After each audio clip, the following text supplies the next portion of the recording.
¿Qué tal, jóvenes? Vamos a empezar a ver el tema de transformaciones entre espacio de estados y función de transferencia. Como primer caso, vamos a ver la función de transferencia, cómo se convierte en espacio de estados, y vamos a considerar esta función de transferencia que se presenta en la pantalla. Como primer paso, vamos a separar esa función de transferencia en tanto el denominador como el numerador, así tal cual se muestra con el diagramita bloques que se presenta aquí. De este diagrama bloques pueden, se pueden obtener dos ecuaciones que van a estar dando solución a esta función nueva y a esta función que era nuestra función de salida. Entonces la función ws, que es como una función auxiliar, va a ser igual a uds, que era nuestra entrada anterior, sobre el denominador de nuestra función de transferencia, y yds es igual al numerador, pero ahora multiplicando a cada término a esa wds auxiliar. En el siguiente paso consiste en esas funciones que obtuvimos ahorita, tanto wds como yds, pasarlas al dominio temporal, es decir, con la transformada inversa de Laplace. Recuerde que cada s elevada a una potencia en el dominio temporal se puede interpretar como un diferencial de tal orden de esa potencia. Es decir, esta s al cubo en un momento pasó de este lado multiplicando la función w, por lo tanto esa corresponde a la tercera derivada de w, por eso aquí apareció una tercera derivada de w. Bueno, haciendo cierto manejo algebraico se obtiene esta ecuación. Y para la función yds, como se pueden observar, nada más cambiamos de dominio a ydt, y cada una de estas funciones ya está siendo multiplicada por una variable s a cierta potencia que en el dominio del tiempo corresponde a cierta derivada, ¿no? De estas dos funciones vamos a obtener la representación en espacio de estados. Como pueden observar, esta expresión es una ecuación diferencial de tercer orden. Por lo tanto, requiero tres estados para poder representarla. Esos estados pueden ser x1 igual a w, x2 igual a w punto y x3 igual a w2 puntos. Por lo que las ecuaciones dinámicas de esos estados quedarían representadas por estas ecuaciones que se presentan aquí. x1 punto va a ser igual a x2, x2 punto igual a x3 y x3 punto igual a esta expresión que se corresponde. Como pueden observar ya en la forma matricial, x1 punto sería igual a esta ecuación, esta matriz A, esta matriz B y esta matriz C. Si se fijan, aquí la variable de salida, cada una de estas constantes está multiplicando a, por ejemplo, a w2 puntos, w, pero en realidad w2 puntos es x2,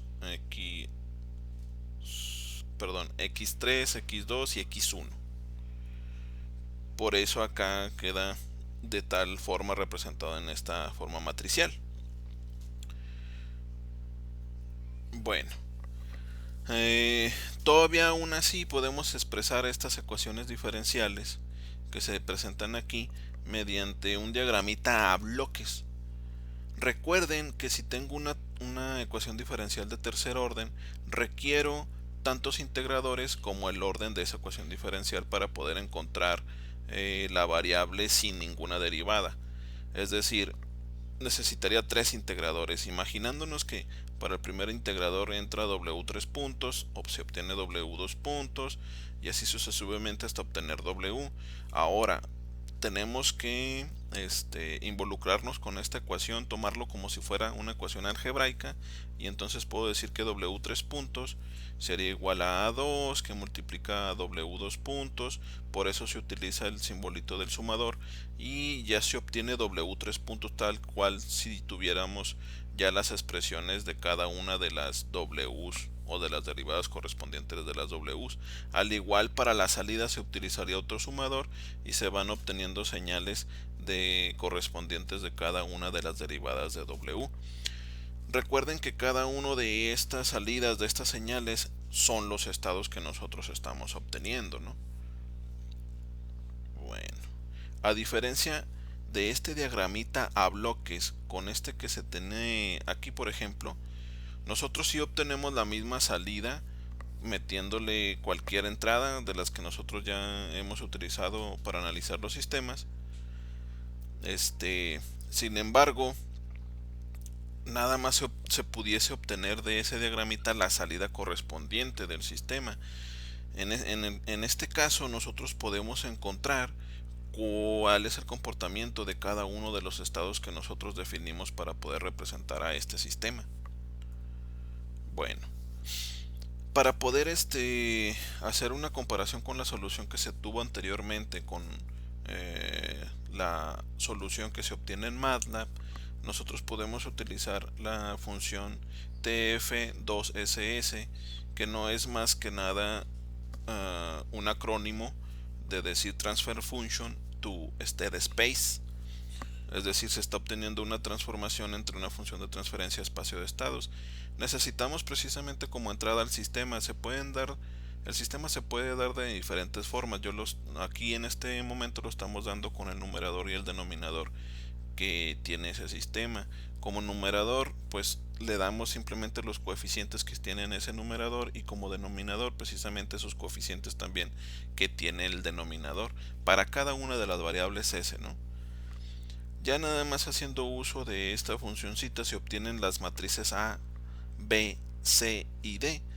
Si se fijan, nosotros tenemos una representación distinta a la que se obtuvo en el resultado de manera metódica.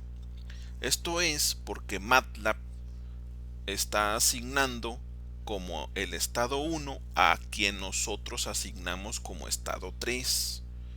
Por eso el acomodo que se tiene aquí, ¿sí? Bueno, vamos a hacer un ejemplito, pero ahora se los voy a explicar por inspección. Si se fijaron, en este ejemplo que se tuvo, los coeficientes que se tienen aquí como denominador, se obtienen en la matriz A, y pudiese hacerse el análisis de que están cruzados, es decir, la constante va en la columna que se multiplica por el estado x1. El siguiente coeficiente va en la segunda columna y el siguiente coeficiente va en la tercera columna, ¿sí? Nada más que cambian de signo, ¿sí? Estos coeficientes tienen signo negativo en la matriz A. La matriz B siempre va a tener un 1 al final, es decir, el último estado o la última ecuación dinámica del estado es la que cuenta con la entrada. La salida es precisamente formada por los coeficientes que ahora se tienen pero en el numerador, y también van de forma cruzada, es decir, el que va primero es la constante de la ecuación, por así decirlo. El siguiente es el coeficiente que está con respecto a la variable s, y el siguiente es el coeficiente que está multiplicando a la variable s al cuadrado. Bueno, pues acá por inspección también pudiésemos hacerlo de forma rapidita. Si se fijan, la matriz A va a estar formada por el menos 24 en la última fila, ¿no? Menos 26 y menos 9. La última ecuación dinámica es la que va a tener el 1. ¿Ok? Y para la salida vamos a tener el 2, el 7 y el 1. Esta es la forma que vamos a considerar para poder hacerlo, aunque ya hayamos demostrado de forma metódica que también se obtiene lo mismo, ¿no? Comparándolo con la metodología que se obtiene con MATLAB, podemos fijarnos que obtenemos precisamente algo muy similar. Sin embargo, hay que recordar que el estado que nosotros estamos considerando acá como 1, MATLAB lo está considerando como el tercero para él. Por eso Si se pueden fijar, tanto esta columna como esta columna están como volteadas. Esta columna se cambió para acá y esta columna se cambió para acá. Este 1 se cambia al primer renglón, y esta columna también se cambió con esta columna. Por esa situación que les menciono, que MATLAB selecciona de manera distinta los estados de la ecuación que se le da. Por ahí les dejé esta tarea, la pueden checar ahí en el aula virtual. Espero les haya gustado hasta aquí el video.